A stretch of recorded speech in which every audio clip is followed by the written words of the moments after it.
सबसे पहले ये पूछना चाहता हूँ, मैडम है, इला जी है, नायब तहसीलदार मैडम बैठी हुई हैं, क्या जरूरत है, क्या अल्ट्राटेक के पास वर्तमान में लीज के लिए या यहाँ पर प्लांट चलाने के लिए जमीन खत्म हो गई?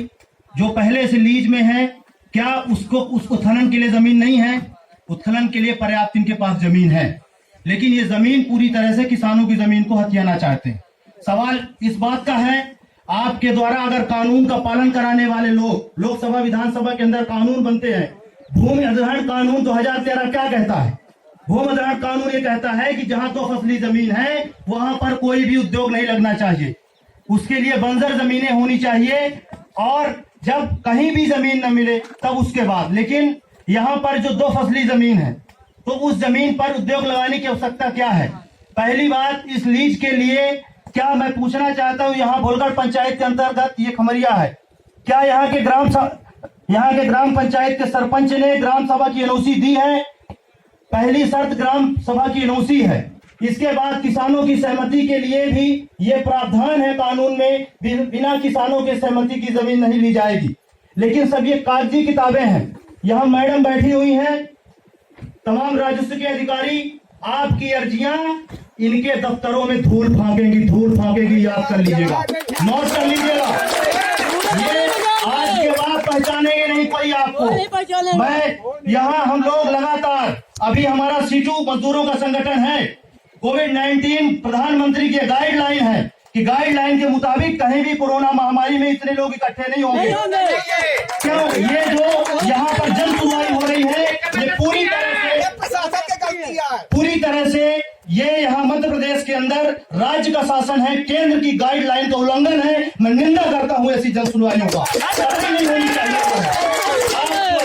गाइडलाइन के अनुरूप प्रधानमंत्री ने कहा 1 गज 1 दूरी की बात कही, उन्होंने कहा कोरोना से लड़ने के लिए शरीर के अंदर प्रतिरोधक क्षमता होनी चाहिए। मैं आपसे पूछना चाहता हूं, यहाँ का मजदूर और किसान जिसके खाने के लिए नहीं है, जमीन थी अल्ट्राटेक और जेपी ने ले ली, किसान खाएगा क्या जब कुपोषण का शिकार है? यहाँ के मजदूर, यहाँ कम से कम 5-5 हजार मजदूर, मैडम आपको याद होगा, आज से 7 से 8 दिन पहले जिला कलेक्ट्रेट को घेर लिए थे, सारे भारतीय जनता पार्टी और कांग्रेस के विधायक सांसदों को घेर लिया गया था, लेकिन आज तक मजदूरों को क्या नहीं रखा गया? जो मजदूर बाहर से हैं, यहाँ पर कहा गया है जमीनें ली जाएगी। जमीनें जो ली जाएंगी, मैं आपसे पूछना चाहता हूँ, और मैं ये प्रश्न आपके बीच में इसलिए रख रहा हूं कि जब ये जन सुनवाई का समापन हो और आपकी बारी आए तो इन प्रश्नों का उत्तर आप यहाँ दें, ताकि कल आपके बीच में हम सारे लोग जन आंदोलन के रूप में खड़े होंगे। मुझे मालूम है, इसलिए यहाँ के जो मजदूर बाहरी भी लोग हैं, उनके लिए 4-4 महीने से बैठे हुए हैं। कैसे प्रतिरोधक क्षमता बढ़ेगी शरीर के अंदर जब खाने के लिए कुछ नहीं है लोगों के पास? बहुत हमारे साथी भी बोल रहे थे, ये मामला कुछ ऐसा है यहाँ पर मैडम जी कि ये जमीन, इस एरिया की जमीन, पहले यहाँ जेपी सीमेंट नाम का एक फर्जी मालिक सन्नी गौड़ रहता था, जो 302 का मूल्य और अपराधी भी है। लेकिन यहाँ की जमीन अल्ट्राटेक में हुआ, आपका मर्ज हुआ, मर्ज होने के बाद बहुत सारे ऐसे लफड़े हैं, जेपी वाले जिन्होंने जेपी को जमीन दी किसान, वो किसान आज जो है जब आपकी कंपनी के अंदर जाते हैं, जैसा कि बहुत सारे किसान साथियों ने कहा है, तो आपका प्रबंधन, मालिक प्रबंधन ये कहते हैं कि जेपी जाने कोई मतलब नहीं है, जबकि मर्ज होने के पहले इस तरह की, मेरी ये मांग है प्रशासन से कि मर्ज होने के पहले इस तरह की एक जन सुनवाई, जब ये जेपी सीमेंट का प्लांट था और जब ये अल्ट्राटेक में लिया जा रहा था, तब एक जन सुनवाई आपको, अगर किसान मजदूर की चिंता होती, आप एक जन सुनवाई लगवाते, दावा पत्री होता किसानों का, और उसके बाद किसानों की समस्याओं का निराकरण होता,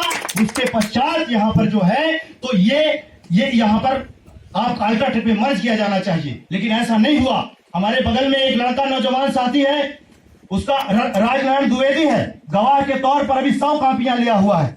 ये त्रिपाठी जी बैठे हुए हैं, मैं गया था वहां पर, हमारा यहाँ मजदूरों का संगठन है सीटू, लेकिन उसने पेटी कॉन्ट्रैक्ट में काम किया, प्रमटेक नाम की कोई कंपनी, ठेकेदार था, भाग गया, उस गरीब का 8.5 लाख रुपया अभी फंसा हुआ है, आपको 10 अर्जी दे चुका, भूल भाग रही है कागज की, कंपनी के प्रबंधन दादागिरी पर उतर आए हैं, दादागिरी पर, और कहते हैं गेट पास किसने बनाया? अरे मैं चुनौती देना चाहता हूं इस मंच के माध्यम से, जेपी सीमेंट के नहीं, अल्ट्राटेक के जितने प्रबंधन के अधिकारी हैं, गेट पास अंदर तो तुम बनाओगे, बाहर का गेट पास हम किसान बनाएंगे। मैं यहाँ उतावले और उत्तेजना में नहीं भरना चाहता, लेकिन मैं बताना चाहता हूँ कि तमाम केंद्र लाइन के गाइड, भूमि अधिग्रहण कानून, फिर सरकारी प्रदूषण नियंत्रण बोर्ड, प्रदूषण नियंत्रण बोर्ड एक दुकान है, दुकान। 10 रुपए दीजिए और खरीद के लाइए। इस एरिया के अंदर दिल्ली से लेकर के देश में हाहाकार मच रहा है। किसान पराली जला दे, किसान का अगर फसल काटने के बाद जो थोड़ा बहुत 1 फुट का उसका पराली बचती है, उससे प्रदूषण हो रहा है। और कल अल्ट्राटेक के साथ में मिले हुए प्रदूषण नियंत्रण बोर्ड के अधिकारी, ये अधिकारी नहीं है, बिके हुए लोग हैं। ये जो है ये 10 रुपए 50 रुपए अपने आप को ईमान को बेच दे, यहाँ प्रदूषण नहीं दिखता। फिर तीसरी बात आप समझिए, यहाँ पर जो क्रशर प्लांट हमारे स्थानीय लोग लगाए हैं, हजारों रुपए 35 लाख 40 लाख 50 लाख रुपए लगा करके यहाँ के लोगों ने रोजगार लगाया। देश के प्रधानमंत्री जो है आपदा के अवसर की बात करते हैं। देश के प्रधानमंत्री कहते हैं छोटे छोटे उद्योग लगेंगे, लोग अपना विकास करेंगे, लोग आत्मनिर्भर बनेंगे। मैं पूछना चाहता हूं, अल्ट्राटेक कंपनी देश की सबसे बड़ी कंपनी है, इसको लीज देने की कतई जरूरत नहीं है। लीज देना है यहाँ के किसानों को लीज दीजिए, वो भी पत्थर निकालना जानते हैं, वो भी अपना पत्थर बेचेंगे यहाँ पर जो है। इसलिए इससे पहले 1984 के बाद राम लखन शर्मा हमारे विधायक हुआ करते थे इसी क्षेत्र से। उन्होंने विधानसभा में एक प्रश्न लगाया था, 1 एकड़ से कंपनी जेपी सीमेंट कंपनी कितना पत्थर उत्खनन करती है। विधानसभा की प्रश्न की जानकारी हमारे पास है, जिन साथियों की चाहिए होगी मैं दे दूंगा आकर के। 1 अरब 83 करोड़ रुपए का पत्थर, 1 अरब 83 करोड़ रुपए का पत्थर 1 एकड़ से निकालते हैं। और हमको प्रदूषण, ये टूटी फूटी सड़कें, हमारे बच्चों को बेरोजगारी, इसके सिवा कुछ मिलने वाला नहीं है। जो मिलेगा तो आज इन प्रदूषण नियंत्रण बोर्ड के अधिकारियों को मिलेगा या यहाँ के शासन प्रशासन के लोगों को मिलेगा। किसान को यहाँ कुछ मिलने वाला नहीं है, खेला है किसान के लिए। इसलिए मैं पूरे कानूनी दायरे में रह करके पूरी जिम्मेदारी के साथ मैडम जी आपसे कहना चाहता हूँ, ये लीज को स्वीकार करिए। सबसे पहले जेपी सीमेंट ने जिन किसानों की इस क्षेत्र के अंदर जमीन ली है, उन किसानों की जो अर्जियां आपके कार्यालय में धूल फांक रही है, मैडम नायब तहसीलदार जी आपके अर्जियां जो धूल फांक रही है, उन अर्जियों को इकट्ठा कराइए। हमारा किसान आता है, हम कलेक्ट्रेट में आएंगे, पहले तो जेपी और किसान का मामला ठीक हो, फिर अल्ट्राटेक की बारी तो बाद में आएगी, फिर हम मिलते हैं। ये हमारी मांग है। इसलिए यहाँ पर जो भी हैं तमाम हमारे, आप बता रहे हैं यहाँ आप लीज देके चले जाएंगे, लीज तो यहाँ स्थानीय लोगों को भी है। कल यहाँ झगड़ा होगा, कल यहाँ क्रशर प्लांट वाला कहेगा ये हमारी लीज है और यहाँ कंपनी वाले कहेंगे हमारी लीज है। इसलिए इस झगड़े को जो है, अगर यहाँ सही तरीके से न्याय से आप यहाँ शासन चलाना चाहते हैं तो मेरी ये मांग है सबसे पहले कि ग्राम सभा की, और आप लोग भी बहुत सारे जनप्रतिनिधि ऐसे हैं जो मंच में आकर के भाषण देंगे, कंपनी का विरोध करेंगे, लेकिन पता लगाइए सूचना के अधिकार के तहत यहाँ ग्राम पंचायत का सचिव लोक सूचना अधिकारी होता है, उससे मांगिए कि क्या इस लीज के लिए उसने ग्राम सभा की अनुमति दी कि नहीं दी, उसकी पोल वहीं खुल जाएगी। पहला काम वहां से शुरू करिए। फिर प्रदूषण नियंत्रण बोर्ड के 100 भाई अधिकारी जो बैठे हैं, इनकी दुकानों में जाकर के आपत्ति दी गई। यहाँ बगल में संभागीय अधिकारी भी होंगे।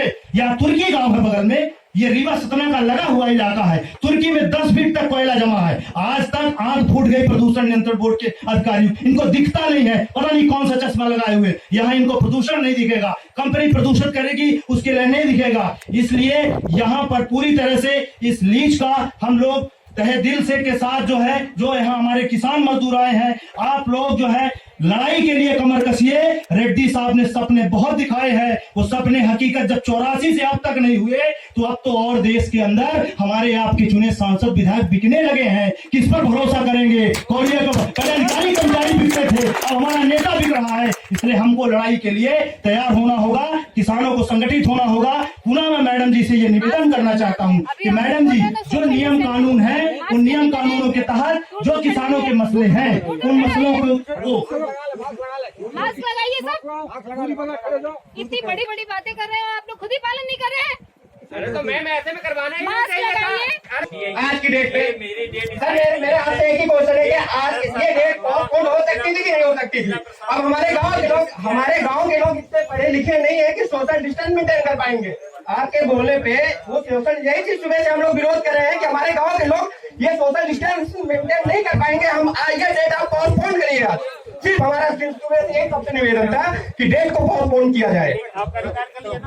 और सबसे हमारे नौजवान साथी, उनका गुस्सा अपनी जगह जायज है कि जब ऐसे कार्यक्रम होंगे तो कहीं ना कहीं गांव के लोग उतने जागरूक नहीं है। ये तो जिला प्रशासन को पहले से जो है इस पर जो है वो करनी चाहिए, पोस्टपोन भी की जा सकती थी। मैडम, एक बहुत महत्वपूर्ण सवाल है, और मैं तमाम पूरे अपने किसान भाइयों से भी कहना चाहता हूं कि मैडम यहाँ दिक्कत यह है कि कॉलम नंबर 12 जो कैफियत है, जिन किसानों की जमीन नहीं ली गई है उनके जमीन में भी कॉलम नंबर खसरा के 12 में कैफियत में कब्जा दर्ज हो गया है अल्ट्राटेक का, पहले जेपी का था। आप समझिए परेशानी।